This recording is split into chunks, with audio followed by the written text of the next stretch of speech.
welcome to Accesso Riservato. My name is Francesco Bommartini, and today I'm here with Ivan Gujic from Yes, sir. How are you? Doing just fine. Big hello from Norway, and thank you for having me. Where are you calling from Norway? Where? What city? Kristiansand. It's the south of Norway.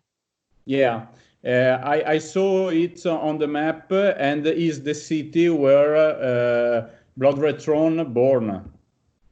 Exactly. Okay, it's okay. And I present you one moment. Ivan Mituk is the guitar player of Blood Red Throne since 2010. That's right. Is it? Okay, perfect. So I start with the first real question of this interview. How did you get into Blood Red Throne, and what kind of experience did you have before? Well, I got into Blood Red Throne. I've known Daniel, the boss of Blood Red Throne, the guitar player, the main founder, and well, since I moved to Kristiansand in 2004. 2004. So I known him for quite a while, and it was like in 2009. Blood Red Throne needed a session guitar player because the former guitar player Chot, he couldn't do all the shows, and I came to the interview and learned some of the songs, and there was like three candidates, and I got the job, literally. And did you live in Norway yet? yeah, I moved to Norway in 1994. 1994. Yeah, I moved to Norway as a refugee. I came from I come from Bosnia. From Bosnia, yeah. It was the civil war and all that shit that happened down there. So we literally packed our shit and just left for Norway. Okay. And how was to substitute chart for you?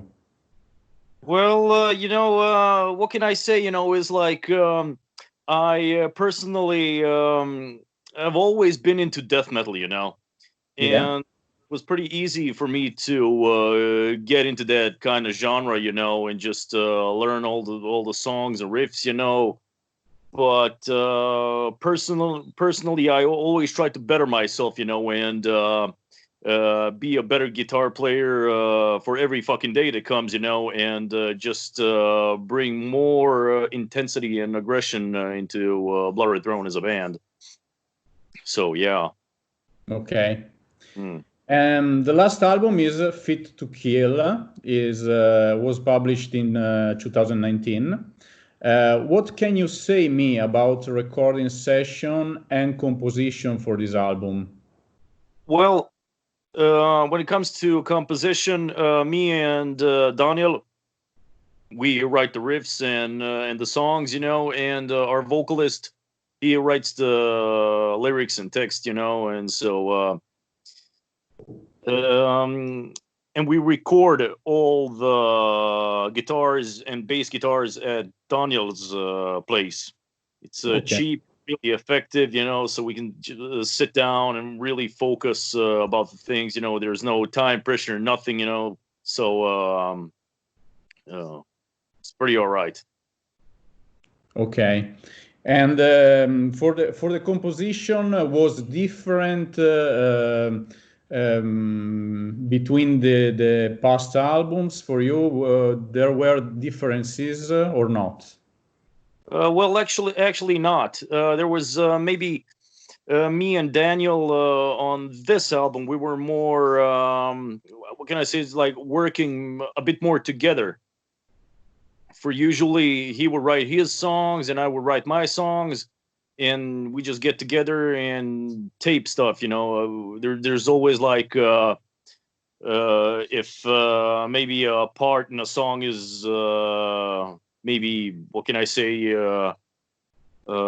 is running maybe a bit more times, or things that needs to be changed or stuff like that, he's always there, so we work together and stuff like that. So and it's really important for me, to keep it in the Blood Red Throne style, when it comes to songwriting and stuff like that. Okay. Do you listen to that metal every day? Well, I wouldn't say every day, but I listen to I try to listen to some new bands, and personally, I would say 5 favorite bands, that I constantly listen to, like Okay. Cannibal Corpse, of course, it's one of my favorite, and Crisium, Yeah. and The Brazilian yeah, Crisium. yeah, one of my favorite bands, and Cryptopsy, and Yeah. Really cool. oh, definitely, and shit, and I've been listening to a lot of Discarnate from UK. They played Okay. with a couple of times, and it's a pretty good band. And Dawn of Demise from Denmark. I've listened to them a little bit, lately. So yeah. So you listen to that 5 bands, but you said also some new bands. About the new bands, do you remember some new acts that like you very much? Mm, When it comes to death metal, it's a little bit difficult because a lot of new bands, they all sound the same, yeah, A lot of new bands. What can I say? They should maybe focus about trying to do something different, when it comes to death metal, when it comes to sound and songwriting, so it's so you can, as a band, stand a little bit out, yeah, I know. Um, But so, but it's also this for you. Is also the kind of production that flat everything. yeah, I totally agree on that. Um, I would say bands today, got that. What can I say? Maybe that the American sort of sound on everything. Everything is perfect. Yeah, And of course, you got to be tight. You got to be a solid musician, and everything needs to be in time and perfect and stuff like that. But there's like thousands bands that are doing the same thing and sound the same. It's a little bit difficult to remember those bands. So yeah. yeah. Yeah, for sure. I think so, and I think also that the kind of personality of every band. It seems strange, but the motivation is that the perfect production flat everything, and so the personality doesn't go out. Exactly. It, I it's totally agree. Yeah, in the past, in that metal, but also in other kind of genres, these won't exist. Yeah, there's something about that, But then again, I understand bands who want to stick to their genre, if it's death metal or trash metal, or grind or whatever, you want to play, that's it's up to you, Yeah, just like play it from your soul, let it come from the heart, But exactly. it's difficult these days to do something special, and different, that is the hard part, So that's what I'm personally trying, to like think outside the box, Yeah, yeah. So It's difficult, not for all. You recently had a nice long tour. How did it go, and what kind of damage is coronavirus doing to your business? The latest tour we had, it was Mexico and 4 shows in Texas. Yeah. It was awesome. It was really, really fucking awesome. I mean, our Mexican fans are the best, you know. It's incredible, you know. They're waiting on us in front of the airport, in front of the hotel, and I was like signing thousands of autographs and giving away pics, you know. So we're definitely going back there. I thinking about next year. But in Texas, we had some problems with our I would say our tour manager and our driver. You know, he was popping pills and smoking while he was driving us, and there was it was not good, you know. Dangerous. So he just left us, you know, in Arlington. So we were in a tight situation. So one of our biggest fans in U.S., I would say, Cooper Brown, he helped us out. We stayed at his place, and he drove us the rest of the Texas tour. So that was really awesome. And there was a second problem. Our bass guitar player, he got food poisoning. He was really, really fucked up, you know. So we had to cancel one of the shows. I think it was in Dallas, if I ain't mistaken, you know. So we had to drive him to the ER, and so yeah, we had problems, you know. But that's touring, you know. There's always good times and bad times, you know. So that was a little bit tricky.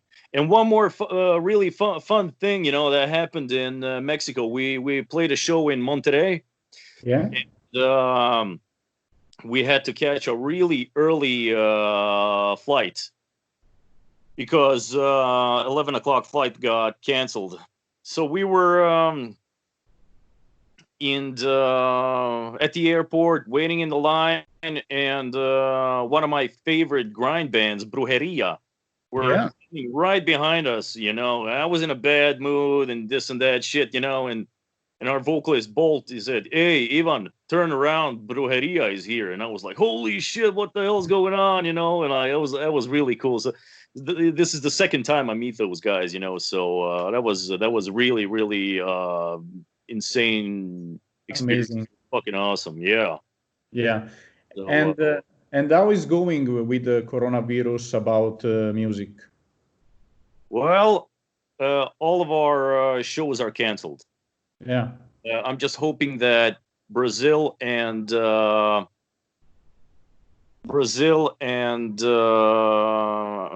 Canada doesn't get canceled. I'm just hoping for that. So yeah. Okay. But what can I say? You know, me personally, you know, the only thing that I'm doing now, I'm just in the studio recording, and that's what I'm doing. Okay, but Blood Red Throne are your only work, your only job? No.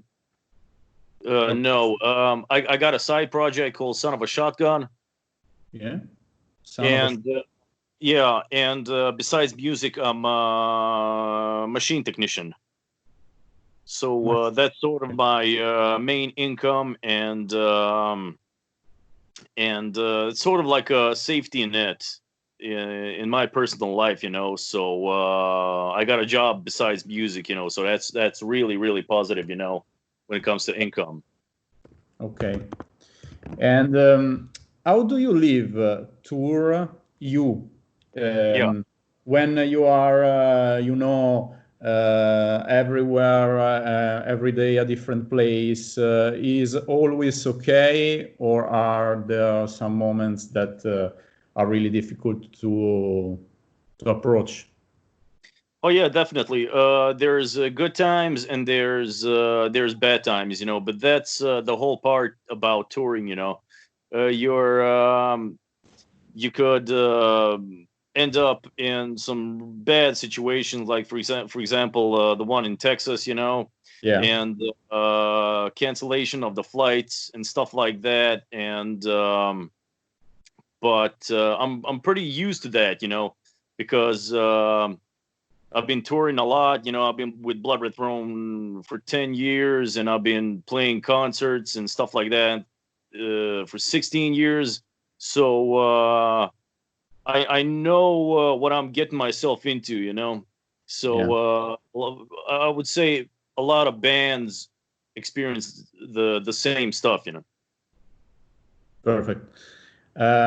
You said before, live in Kristiansand in Norway. How is it to live here, and what are the best places you've seen in the world in tour or not, and why? I would say the good thing about Norway is it's safe to live here. We don't have much crime. People are what can I say? They're calm, and we got our freedom. That's really important, and the social standards are just awesome. Especially me being from Bosnia, I know how it is living the hard life. And Kristiansand is just an awesome city to live in. It's not too big, it's not too small. Yeah. Okay. And I would say the best places that I've been to. I would say I really like Netherlands. Okay. Sort of like Norway, but a little bit more free. Okay. And the places that you like more in the world? Brazil is awesome, especially when it comes to women. the Rio Carnival. And Canada was also awesome. Mm-hmm. And I would say if it's one place that I really keep close to my heart, is Arlington, Texas, because of Dimebag Darrel and Vinnie Paul's grave is there. So I keep it really, really close to my heart. So and of course, let's not forget about Mexico. We'll love it down there. The people, the crowds, and when we play concerts, it's like we're gods down there, and it's like it's killer. Amazing. And also for me, Dimebag Darrel is my favorite guitar player ever. What can I say, man? This is my apartment here. I got Dimebag stuff all over the place, as you see. So fantastic. One of my dream is almost to go to his tomb, and so you see. Yeah, this is my second time on his gravesite. Okay. So yeah. And is he your favorite guitar player ever? Definitely, Dimebag Darrel. Not only as a guitar player, and as a hero, but as a mentor in life, and he is I would say he's like a god figure to me. Okay. So yeah, absolutely. What is your favorite Pantera album? The Great Southern Trendkill. Hell yeah. Yeah, we are brother, man. Oh yeah. The first metal song I've listened was the opener of the Great Southern Trendkill, and I remember in that period I've never listened to metal. Okay, so the first time the scream of Phil Anselmo at the beginning of the CD. And I remember with my friends, we were laughing, okay? Ha, ha, ha, ha. The first time, the second time, at the third time that I've listened, somebody succeeded. A click, Yeah. Oh my God. What is this? And was love.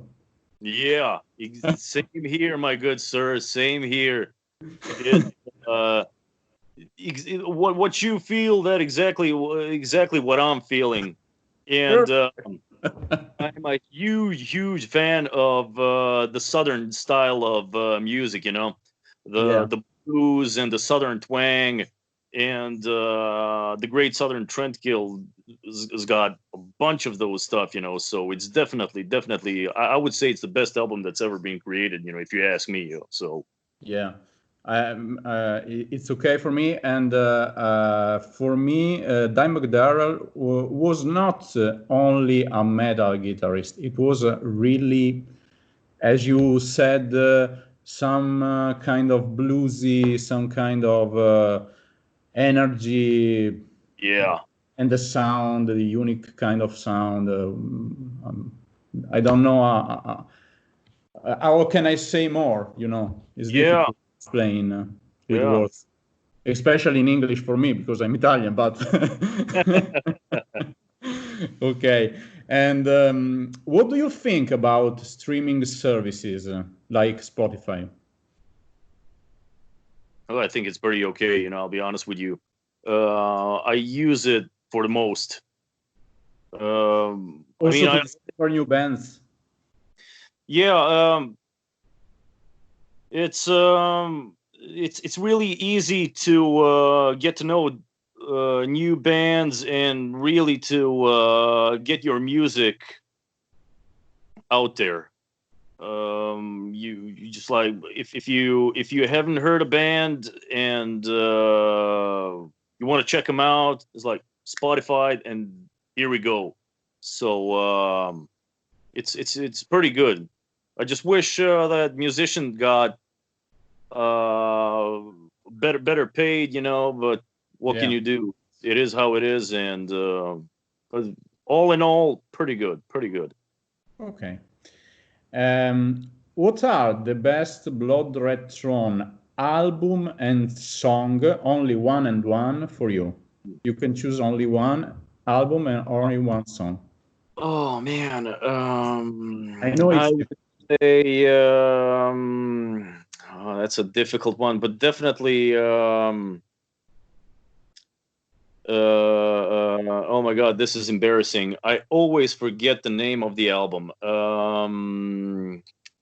the first one. No, No. Oh my God. I can help you if you want. Embarrassing. Oh my God, I always forget the name of the album. So Affiliated with Suffering. Mephistications on that album, and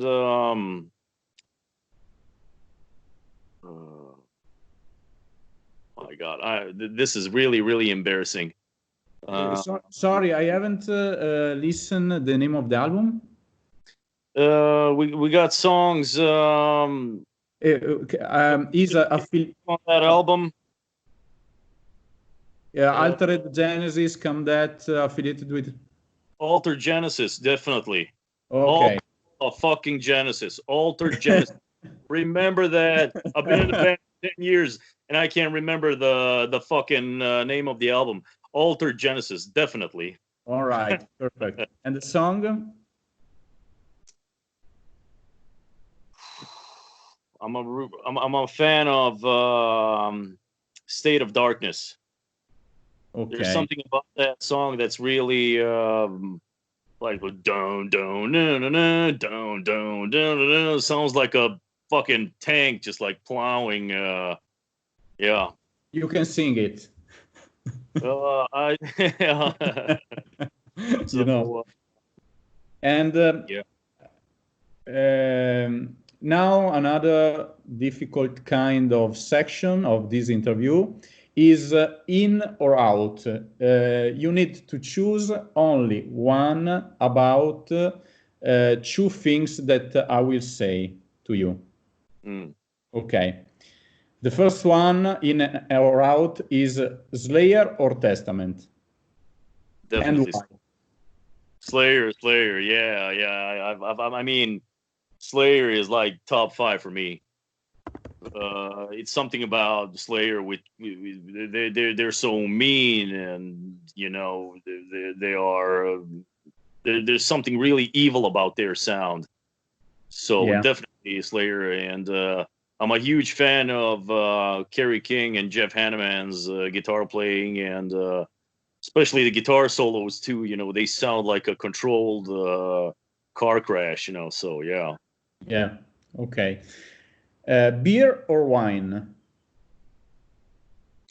If I was 5 years younger, I would say beer, but now I would say wine. I've been drinking white wine a lot lately. You know, it doesn't give me those extreme hangovers. Okay. So white wine. Metallica or Iron Maiden? Metallica. Definitely Metallica. Metallica got me into heavy metal, and I mean, what can I say? They're trash. They're just definitely more aggressive, more intense. Yeah. All right. CDs or vinyls?